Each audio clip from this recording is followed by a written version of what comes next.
હું અત્યારે કોર્પોરેટ ગીક કરવા ગયેલો ને ત્યાં એવું થયેલું કે 8 વાગે શો ચાલુ થઈ જશે એટલે તમે આવી જજો એમ 7:45 વાગ્યા બાજુ. એટલે તમારું સ્લોટ જે છે તે 8 વાગ્યાનો છે. આગળથી ઘણી બધી ઇવેન્ટ્સ છે બટ તમે 8 વાગે આવશો તમારું સ્ટેજ ટાઈમ, એટલે 7:45 આવી જજો એમ, સેટલ ડાઉન થઈ જજો. તો હું તો 7:45 ત્યાં દોઢ પહોંચી ગયો. હવે ત્યાં આગળ ઇવેન્ટ લેટ ચાલે છે કલાક.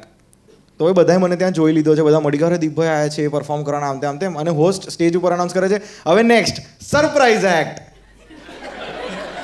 બસ આટલું જ. એને મારું નામ જ યાદ નહોતું.